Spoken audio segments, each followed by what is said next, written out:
So for our next application of the Heisenberg uncertainty principle, let's consider an example that has something to do with constraints on the energy of systems.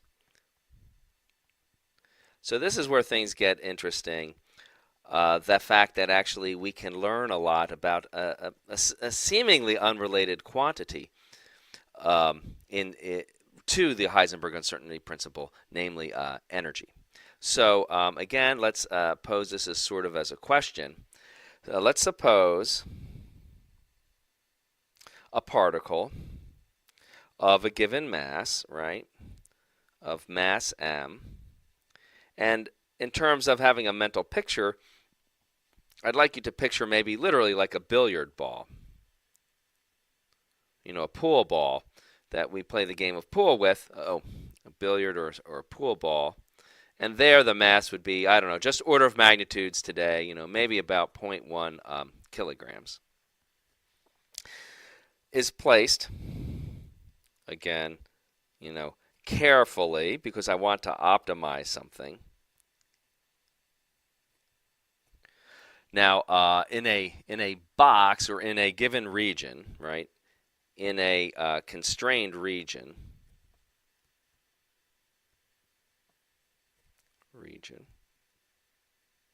sometimes this is called a particle in a box. We simply mean, a region that the particle can't leave, and it'll have a certain size of size L.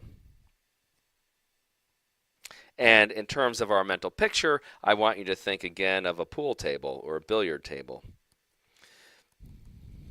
And for something like that, I would say the length of it is probably, about, again, order of magnitudes today, about 1 meter. So that's the situation. So the question then becomes well, what is the minimum energy, E, we will observe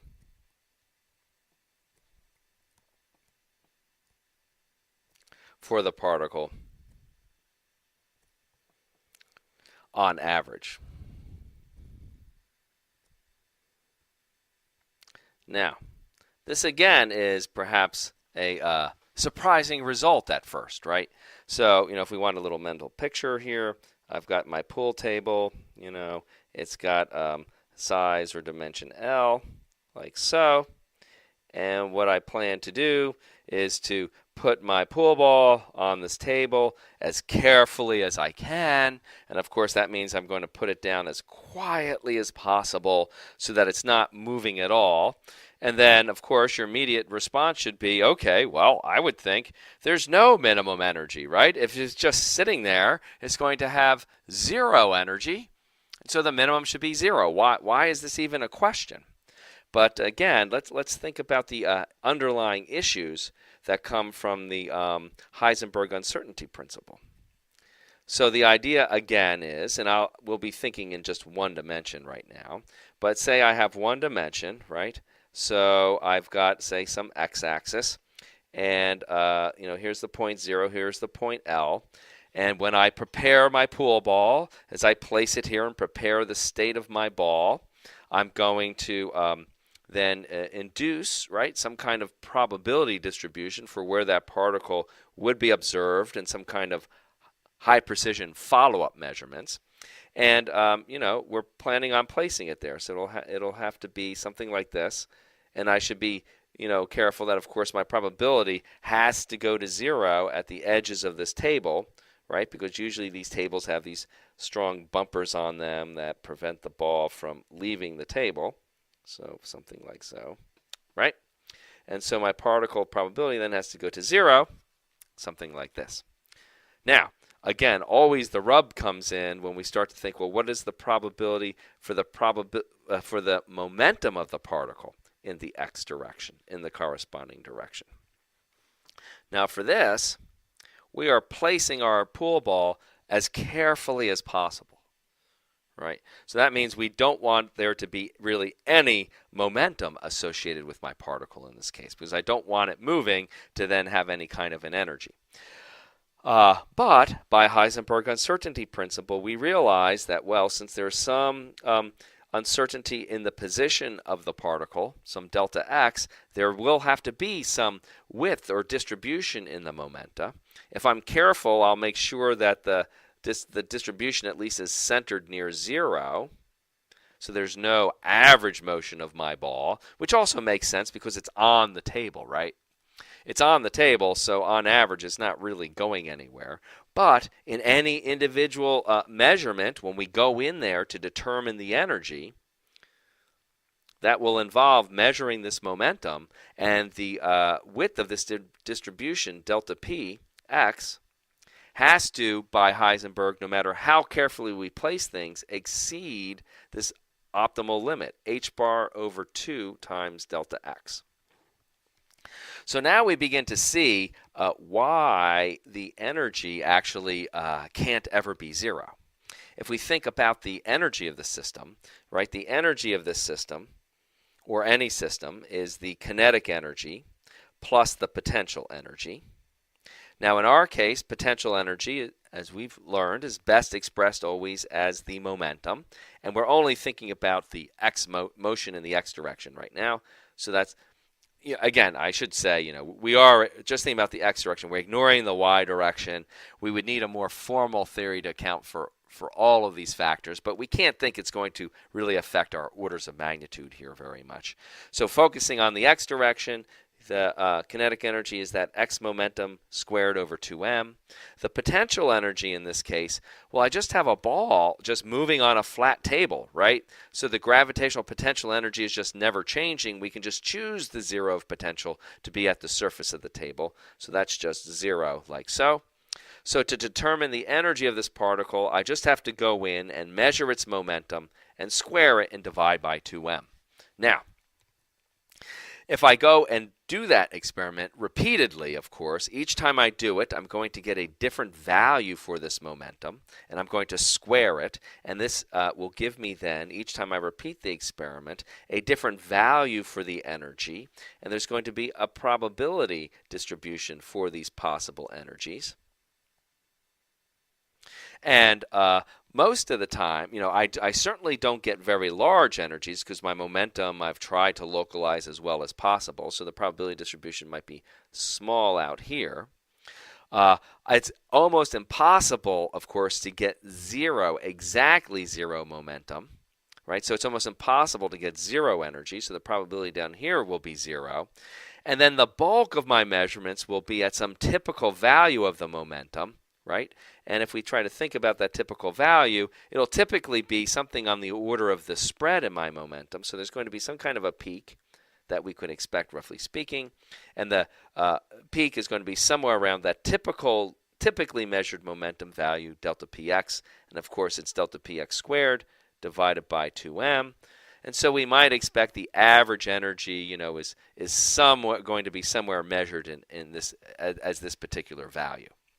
Now, we can get a little bit more mathematical about this. If we want to do the math, right, we want to calculate the average of the energy. And the energy, as we've already said, is px squared divided by 2m. And again, I refer you to the notes on statistics, but the average, right, of a constant times a random variable is the same as that constant times the average of my random variable. Now this random variable that we are averaging, the square of p, is a very interesting quantity, right? You might recall from statistics class that the variance in p is defined as the average of px of the variable squared, right, minus the square of the average of the variable. And in our case, we've been trying to minimize the momentum, right? So to do that, we centered our momentum distribution at 0. So the average of the momentum is actually 0. So this term gives me 0. And what we learn is that this average that we're trying to compute is just the variance of the momentum distribution. But that variance is, in Heisenberg language, just delta P quantity squared, because the standard deviation statistically is defined as delta P. So, in fact, I now have this direct linkage between the random variable I'm trying to average and actually a definition of its average. So the conclusion then is that the average energy we would observe through this process of repeatedly measuring the momentum of that particle, then using that momentum and squaring it in order to get the energy distribution, and then averaging all these energies together, the result of this will be simply substituting in delta px squared for this px squared. I'll have the result delta px quantity squared divided by 2m, and that is more or less what we had guesstimated using this kind of order of magnitude argument over here, but in fact we see it's actually formally true. Now, to get the minimum, this will have to take on a particular value at the minimum. For the minimum, of course, I want the least possible value for delta px. And we know what that value is, of course, from Heisenberg uncertainty. Delta px is always at least h bar over 2 times twice delta x. So I've got 1 over 2m were my prefactors, and then what I have to square is h bar divided by twice the uncertainty in the position of the particle. That's what has to be squared. And I can, of course, then collect my quantities. I'll have h bar squared on top. Again, 2m on the bottom, and twice the uncertainty in the position squared in the denominator. So our job, though, was to place this as carefully as possible. And if I place that particle in there as carefully as possible, that means I'm trying, in this case, to get the least possible energy. And the least average energy that I can get, we've just learned, is inversely proportional to the square of the initial uncertainty. So I want, therefore, to minimize this E, I want as large a spread here as possible to lower this quantity. Now, the largest spread I can get is where the particle isn't localized anywhere in particular, right, but is uniformly distributed somewhere inside that table, some kind of function like that.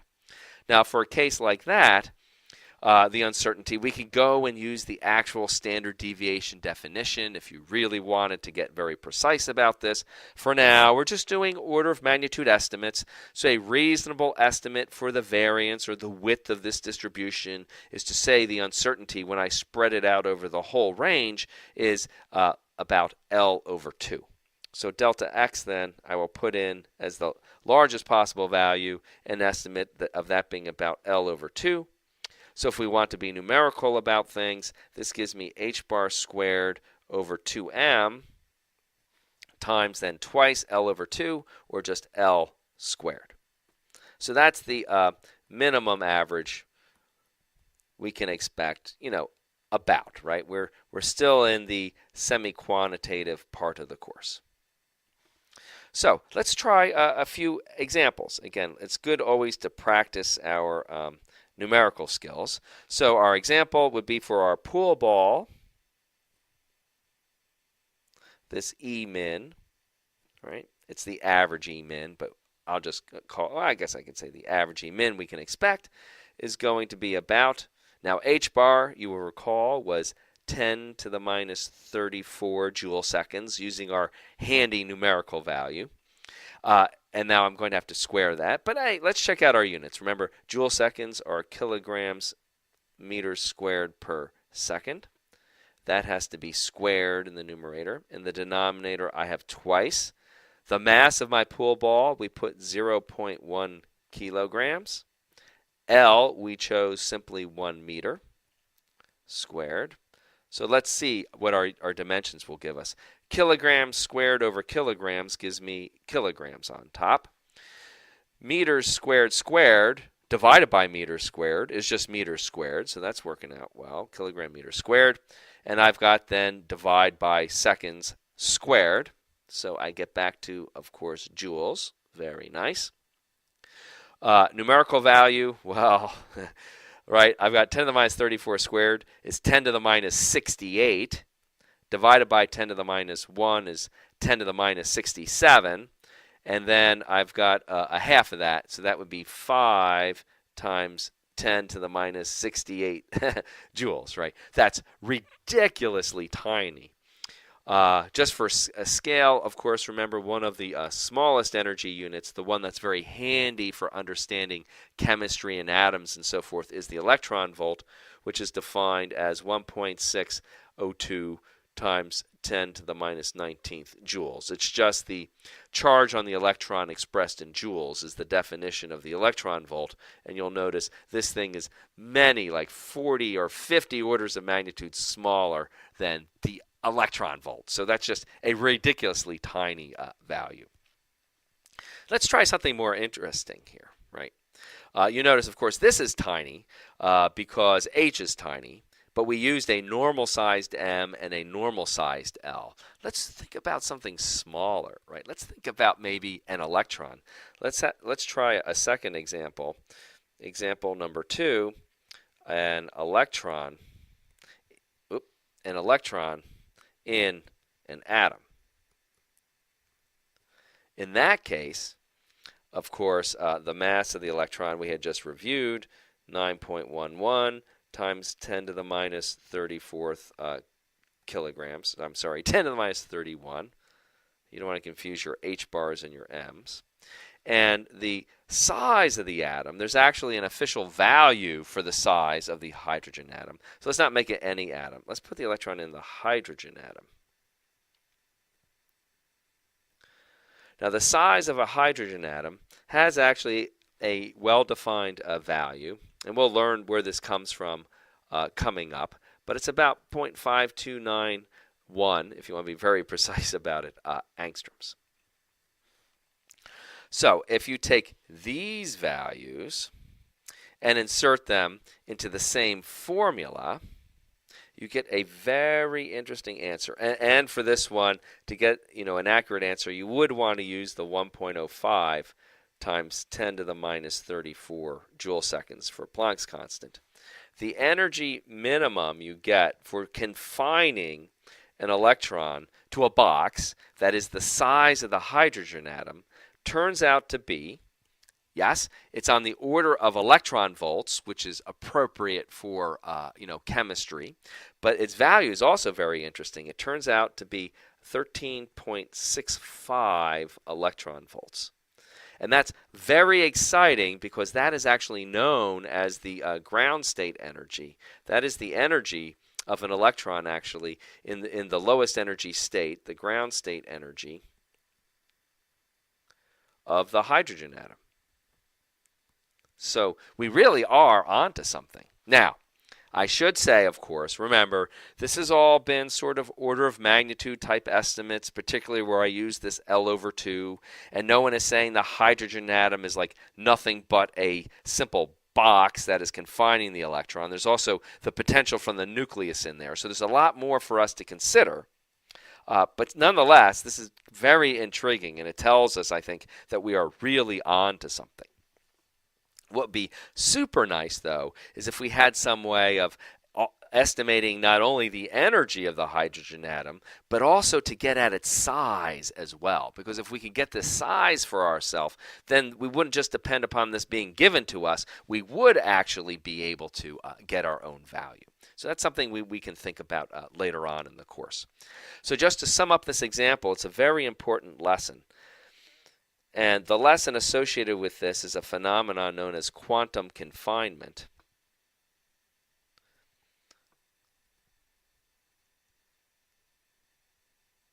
And it simply says that there is an energy cost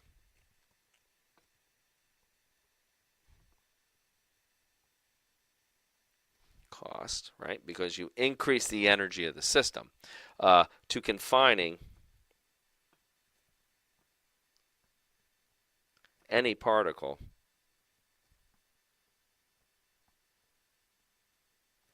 to a fixed region of space.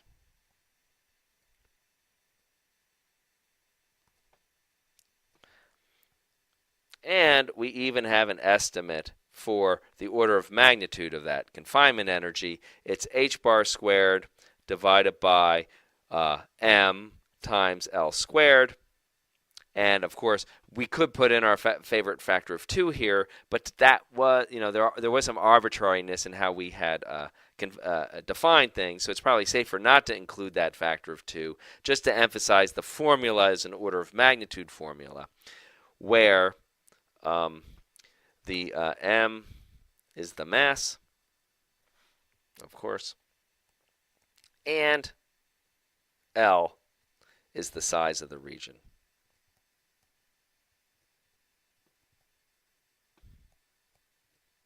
Very good. So that concludes this example of energy implications of the Heisenberg uncertainty principle. This example you can really think of as our example on quantum confinement.